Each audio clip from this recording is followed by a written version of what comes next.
Ladies and gentlemen, welcome back to HTC Ascension. It's going to be game 2 in the series between Zenith eSports and DZG Storm. I'm Joshua Piscator-Lee here alongside my best friend, Bill Jump Carter. How are you doing? Let's get it going. We get the rolls. We're not going to Dougie yet. We're not that far into the tournament, so we're going to have to wait on that lovely dance move. But guys, you're right. Hopping into game 2 now. We've got Zenith eSports versus DZG Storm. Going to have a little bit of a side swap now. DZG Storm going to be on the blue, and we're going to have Zenith eSports on the red. But we're going to have to see what strategies decide to change, because as of right now, Storm has their backs against the wall, and Zenith is in the lead, 1-0 in the series. Right, a bunch of crazy stuff happened, especially in pick ban in the previous game, where all of these picks that we thought were going to be 100% pick ban or picked up in the first one, or maybe at the most 2 rotations, actually managed to slip through. Like Zenith eSports managed to pick up both Elise and Kalista in the 3rd rotation of picks, and that's not something we really see in competitive League of Legends play. I know, it's going to be something that I want to see develop and really evolve as we get into things, but here we are, going right into the pick ban. We've got DZG Storm versus Zenith eSports, game 2 of HTC's Ascension Challenger Invitational. This is a double round robin style. Guys, don't forget, also make sure you can tweet at the hashtag HTC Ascension. Tell us how you feel. Tell us what you think. We want to know your feelings, guys. You know what cool thing can happen, Jump? What's that? You can enter in contest to win one of 3 specially engraved Team Liquid HTC One M9s. Be sure to check out the Twitter of HTC Esports to find out exactly how you can do that. But as I'm talking super fast, we're right back into pick ban. DZG Storm versus Zenith eSports. I want to see what DZG Storm decides to prioritize in this. They already took the Elise off the table. Yeah, they take that right off of the table. Contracts, not wanting to put that in his hands. His pressure as Elise early was very good. Again, remember, I said this was someone we wanted to look out for. He's only 16, Josh. He's a very young, new in the scene challenger player. He has done very well. Jungler as well. In solo queue, he actually mained mid, top, and 80 carry. So he didn't actually go into jungle. He's only playing in the jungle for about 2 months now. Very new, very raw, very fresh, but very accomplished in this first game, forcing the Elise ban, as well as it looks like we're going to see a Ziggs ban coming out of Zenith eSports. They don't want to put that into Zorlas's hands. Yeah, Indivisible did absolutely dirty work on Soraka. It's not like you're going to see the montage plays where you're never going to see a Soraka wish montage on YouTube. You know what? I take that back. Maybe I'll go on YouTube tonight and make one, be the first ever to do it. But we saw in the stats, well, Soraka's not the one to be doing a ton of damage or getting a lot of kills.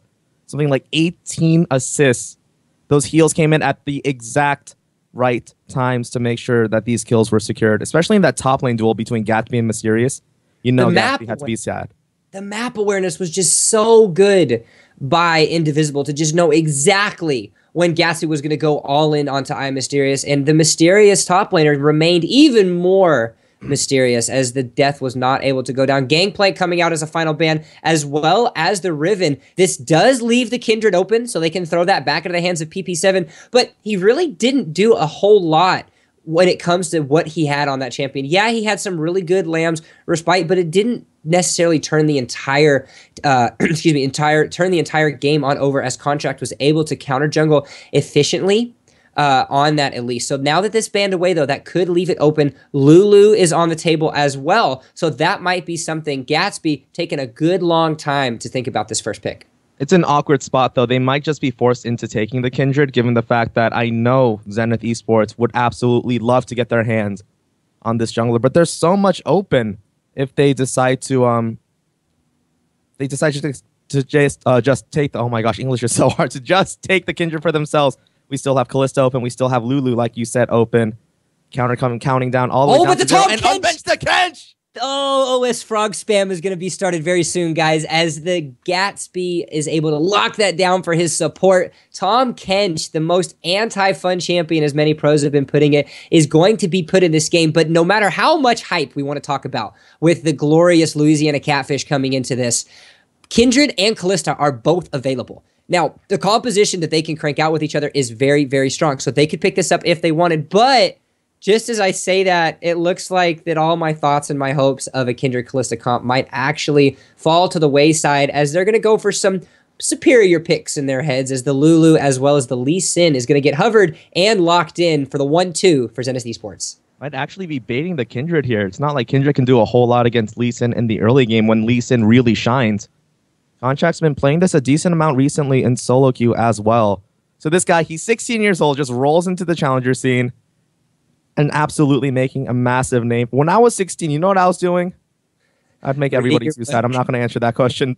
Second, third rotation of picks coming through for That's It Gaming Storm. PP7 still has a Kindred available.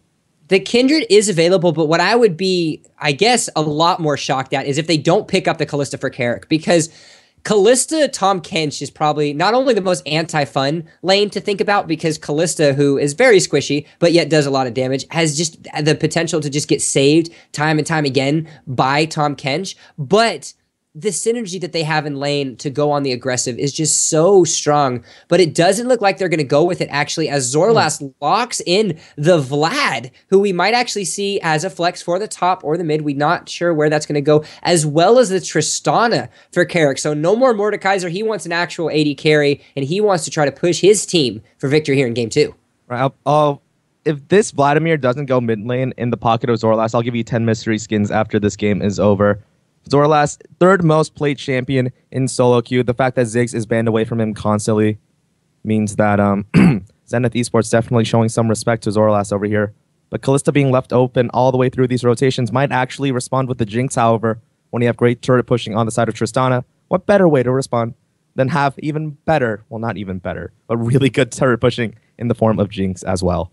Yeah, combating the turret pressure that Jinx provides to counteract the Tristana, I think, is a very well and done strategy. And then you mix that in with the support right here on the Braum. That's going to be a very strong lane. And being able to poke out and really bully this Tahm Kench is something that they're going to have to think of. Kalista doesn't necessarily do that as much, because no matter how many stacks that she gets in it, she gets him down low, she tries to pop it, and then Tahm Kench just shrugs his shoulders, tips his fedora, and says, haha, I have a tough skin, nothing going to happen there. So securing this Jinx pick is going to be very good. Mix that in with the Braum as well for the extra CC, and the Lulu, who we still don't know is going to go mid or top, is just such a good peeling tool to help out the Intense Mango. He was able to come from behind and really do a lot of damage on that Kalista in game 1. He secured the triple kill around Baron at one point in the game, so we know he has the carry potential to do something good. And so seeing exactly how he's going to throw with this is going to be a very good tale to do that. 4th, 5th pick right here for DZG Storm, figuring out what they're going to do to round out their composition. They've got a top laner or a mid laner potentially available. It looks like it might be a Morgana, but this begs the question, could this potentially be not a support Tahm Kench? Oh, this is very true. It could be a top Tahm Kench. This could be a top Kench. This could be a jungle. Oh, jungle Kench. That's where it's going. It's a jungle Kench. It's a jungle. Hey! All right. Oh my god. Let us explain to you the monstrosity that is Cinder Hulk. 3+ items, Tahm Kench in the jungle. Jump, will you do the honors of explaining how disgusting it is? So he licks you and he eats you and then you die. That's pretty much the way it works. He scales so well into the late game. He provides a lot of just control at being able to get the damage off of things. Once he hits level 6 and he's able to get the bonus extra damage onto his auto attacks, that's going to be very strong. I like it. It's great. The gank potential that you can throw on it is beautiful, but I'm not too sure how it necessarily works into this composition, because they really don't have any kind of AoE zoning potential outside of the Morgana support. They have very hard single target damage. They can skirmish very well, but as far as protection for their AD carry and other things go, take away the Tahm Kench or take away the Morgana, and this Tristana could be quite vulnerable. To flip that around, we have another Fiora versus Renekton in the top lane. DZG Storm going to be picking up that Fiora, and Mysterious going to be onto that Renekton. He, again, is the wild card that everybody loves to call him. He has the potential to go off and get going. Renekton is technically, by all statistical standards, a counter to Fiora, but we saw last series, Lion Gaming was able to take their Fiora and just shove it to the Crocodile and make him irrelevant. So Zenith eSports have better results on this Renekton and with their team comp. If you think a Kalista is scary, wait till you see a Jinx resetting with the Lulu speed buff on top of that.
be me, says the Fiora coming from Gatsby. And again, while all this is happening, you're still seeing the intense Mango. He's just going to do a soft little push of his own. Yes, he's going to have it there, but he's going to have the CS advantage onto Carrick. And so he's going to try to do this. But Arc second.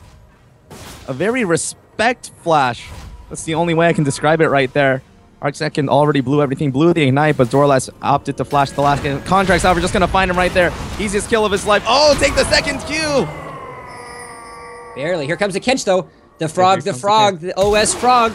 PP7. Oh, flashes forward for the tongue lash. Doesn't manage to connect on that, however. Gonna take a roller coaster ride. Oh, the moves. There's ya a top play right there. Beautiful little escape from Contracts. Keeping his contract alive. Securing his safety. Such a good job right there. An early kill going over to Zenith eSports. Beautiful job by the lovely, young, unproven jungler of Contracts. This guy just rolls right into a team like Zenith and just does absolute work, but it looks like Intense Mango gonna get jumped on. Zenith eSports might be falling here shortly.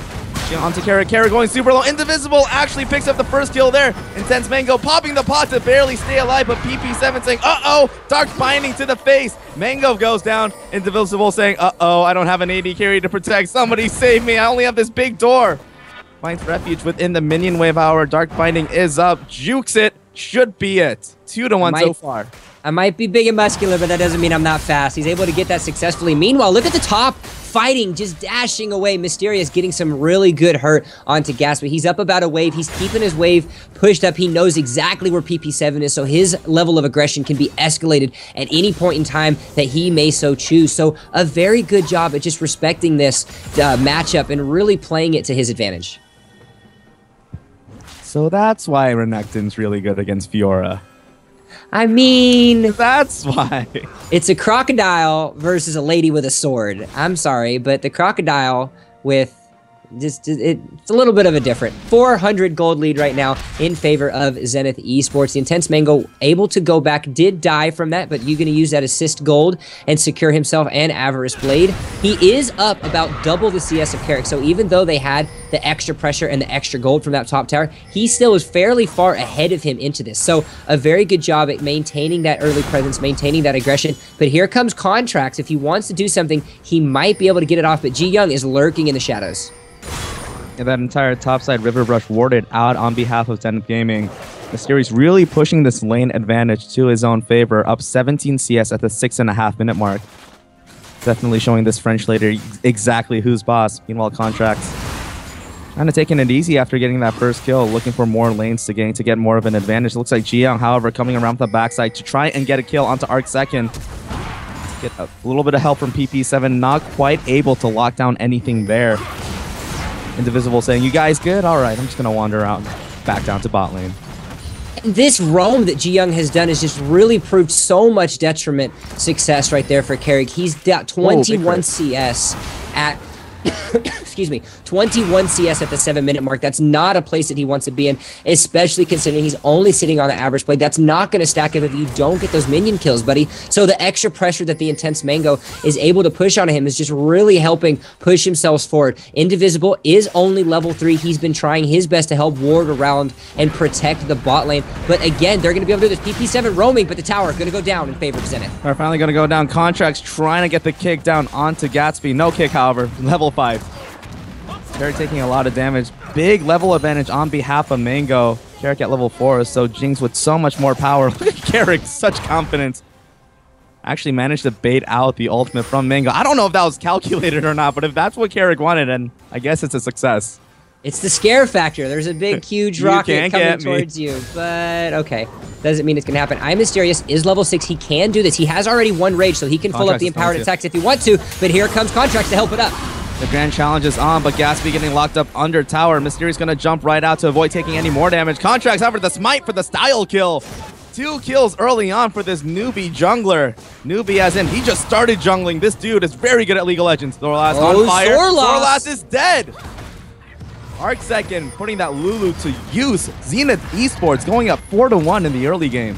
Burning Blood not able to heal himself up. Such a good job by Arc second right now. Not only does he have about a 2-wave advantage, but but he's up a kill as well as an assist now, has able to go back and get that Morelos, and that Morelos is really going to inhibit a lot of pressure that Zorlas can do, able to really stop all that healing, the grievous wounds, putting an effect and inhibition onto that. Carrick and Giungo going to try to stop Intense Mango and Indivisible counter jungling this red buff.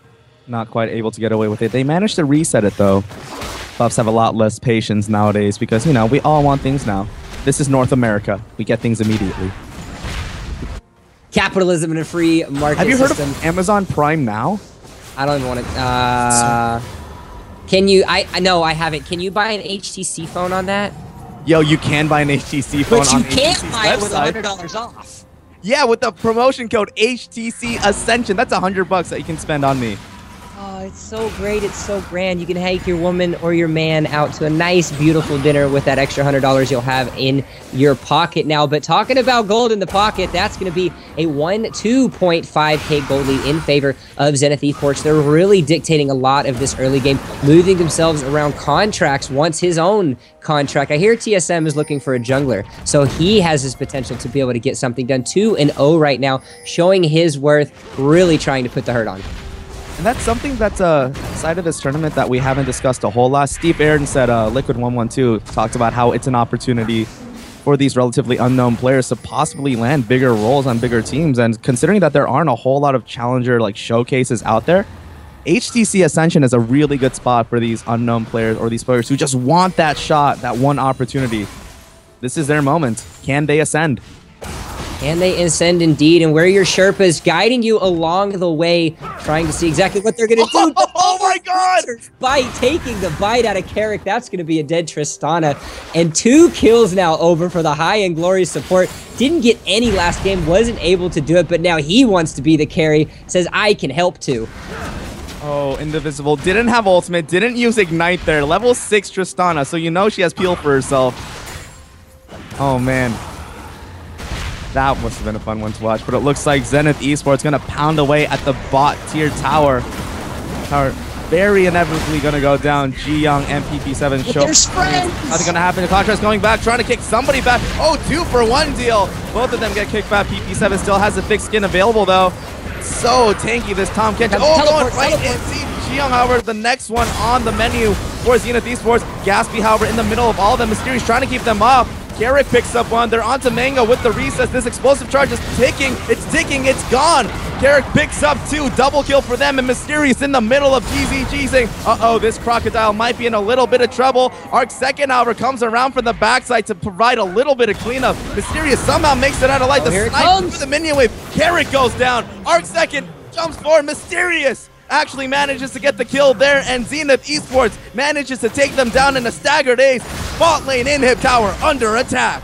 The plays were made by DZG Storm, but the perseverance and the roam by Arc Second was able to turn things around. This is going to be a 12-minute bot inhibitor turret right now for Zenith eSports. Ruh-roh, Gatsby. Uh-oh, Gatsby. Uh-oh, Gatsby. That Gatsby's not so great anymore. Oh, he's not going to be whining and dining and doing a little dance, it seems. Not today. Bot inhibitor open at 12 minutes in the game. If you're DZG Storm, you really need to start getting those weather clouds going in your favor, because this is not a spot that you want to be in this early into the game. In Zenith eSports, they talked about how they're a team that's very confident in their mid and late game. They had a little opportunity to learn from the kind of staggering they had in their previous game. This is a much bigger lead, though, however. 8,000 gold at 12.5 minutes. It's pretty good. It's pretty good indeed, and just being able to secure such a strong advantage and apply it accordingly. One of the issues that we've been seeing a lot of these teams have in this early game. Whoa, And look at these crits. and that's where the Tom Kench comes in, and you hate your life. But it looks like it's gonna land. Oh, Carrick just spamming. Oh, man. Oh, wow. The BM is real. The BM is indeed real. There's really no way that you can talk about that. They're pushing the mid-turret. This might be very close to game right here, Piscator. Yeah, 13 minutes into the game, Zenith eSports saying we faltered a little bit in the previous game, but we're just going to take our mistakes. We're going to take what we learned and come right back into your faces and storm right through your team. Gatsby going in 1v4. Not sure if that's a whole lot that a Fiora can do. PP7 munches him up. It might be Tom Kent going down very soon. Mysterious actually getting locked up by the Soul Shackle, so Wild Growth does come out. Jiyoung taking a whole lot of damage. The Mastery Spam not going to save you there. You're still going to go down to these big crits coming out of Mango. Not even 14 minutes into the game, but this is the second inhib tower under fire. Zenith eSports rolling this snowball to make one big Olaf. That's it, Gaming, with two teams in, wanted to create as much of an acne problem as possible, but it doesn't look like Zenith eSports is going to let that happen. They used their cream this morning, and they're just stopping everything, but Gatsby wants to try to get some blood. Oh. Yeah, every little opportunity that DZG Storm is trying to make is just getting blown up in their faces. It's like shaking a soda and opening it, expecting a good treat, but you know what? All of a sudden, you have soda all over you. So all over you, indeed. The rest of the team is going to disengage. Gatsby's down for another 12 seconds. Teleport not available. So this could be an easy cut and dry red buff and dragon for them. 14.5 minutes into the game. 15 kills to 3. Over an 11.5K deficit right now. Such a tremendous job by Zenith to really turn things around. They played mind games in game 1 to try to set them off, but in game 2, they just came out of the gates running with it full speed ahead and are really knocking DZG Storm to the wayside. Yeah, a lot more decisive this time around too. Even in these situations where they have very narrow windows of opportunity to make plays work, especially when they're that low on health and mana in the enemy base. Still fully committing as a team, trusting each other. That's something that Zenith eSports, they like to joke around with each other. They like to have fun, and it's really showing in this moment right here. What better way to have fun than win some League of Legends with some of your friends? Exactly. Don't forget, guys, we do still have the hashtag HTC Ascension.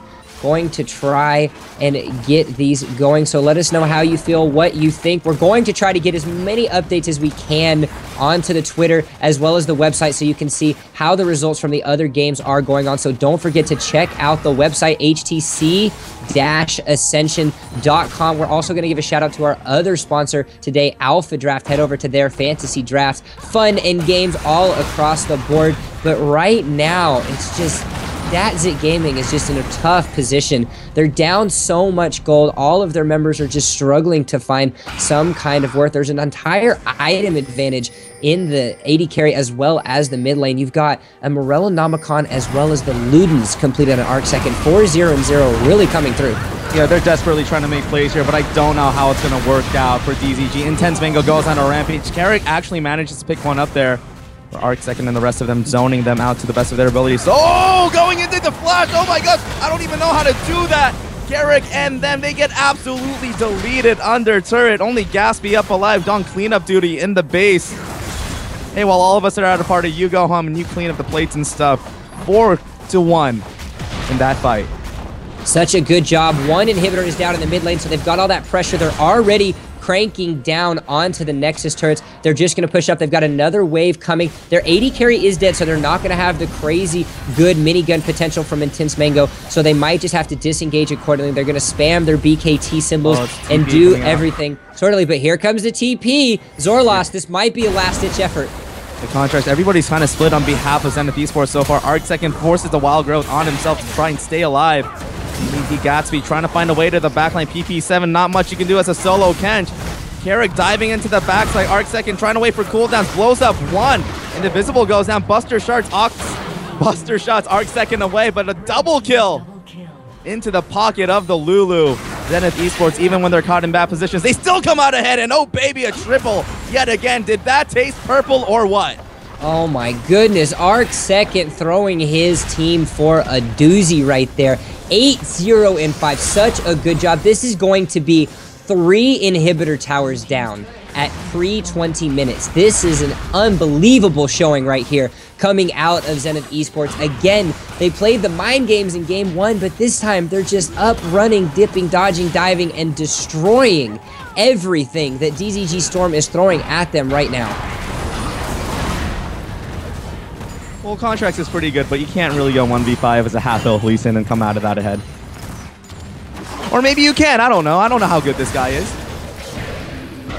Since Mango, though, not quite good enough to face off against all of these players. Gets tagged up by pretty much every form of CC in the game, and PP7 manages to pick up a kill for the Tom Kench. 7-23 in kills. DZG just struggling to stay afloat. Struggling indeed. If you are on the side of DZG Storm, you kind of have to take a deep breath, relax for a second, and have fun with it. You aren't in the best of spots. You have an opportunity to maybe get something, but there has to be a lot of missteps from Zenith if they want any kind of chance to come back into this game. Hope is not lost, however. If you want to look onto the grand scheme of things, this is a double round robin, so not only are they going to have the opportunity to face Zenith eSports again, but they also have every other team in the tournament, or on their group, should I say, to go against. So they can pull some kind of positive out of this game. They can find out what they did well, they can find out what they did wrong, and they can try to make adjustments moving forward. Indivisible not really able to capitalize on his ult there, but still gonna spam the emotes anyway. Like this mid-tier inhib has finally come back home, but DZG can't do a whole lot to defend this as Zenith eSports walking in with a 14,000 gold lead. That's getting tagged up by the Winter Spite, locked up. Oh, into the belly she goes. But everybody's still on the chase. Jiyoung getting absolutely melted by these massive crits. PP7 didn't even have a chance to pop the thick skin. That's how much damage that Mango is doing right now. We're finally rotating towards this bot inhibitor. That's going to be a triple inhib under the 20-minute mark. The rest of Zenith eSports are split between the inhib and trying to dive under these towers for a tourist. Contract going in deep, looking for a big insect play. Gatsby getting absolutely melted like ice cream on a hot day. They're onto this Nexus turret. Top one going down so fast. Next one surely to follow. 20-minute mark. This could be it right here. This is the last stand for DZG Storm. They're just kind of standing around watching it happen to them. This Nexus is going down so fast. This was a 20-minute game right here. Zenith eSports really showing who's boss. 20 minutes, 30 seconds. They took game one. That momentum, they molded it up into a ball, and they threw a 100-mile-an-hour pitch that the rest of DZG Storm could not catch, hit, or even think about at that point in time. A phenomenal job by both teams, but an even better, almost flawless effort coming out of Zenith eSports right there. 27-8 was the kill timer. They took every tower on the map, did a phenomenal job, and secure their first win of this HTC Challenger Invitational. And what a performance from ArcSecond. Just pointing out the damage chart. ArcSecond managed to do 17,000 damage, 4,000 more than Mango. And we saw how much damage that Mango was doing with these AoE rockets and stuff. How often do you see a Lulu on the top of these charts with a Luden second by?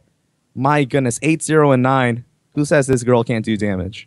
He was just all over the map. It was such a good placement of positioning coming from not only ArcSecond, but Contracts. And that's another one I kind of want to highlight on Contracts. The young, unproven jungler that we talked about at the beginning of the series has really stepped up and cemented his place on this team already in week one of the group stages. He's doing exactly what he needs to do and doing it well. He built a little bit more offensively than you generally see a Lee Sin build in a composition like this, but he did such a good job providing the pressure and really just destroying Tom Kench at any form or fashion. PP7 had no pew-pews to throw out against that Lee Sin. Like you said, it is a double round robin, which means we have a month-long broadcast schedule ahead of us tomorrow at 3:30 p.m. Pacific. We have Top Dog versus Zenith eSports, so we'll see if Contrast can continue this massive showing in the first day of HTC Ascension.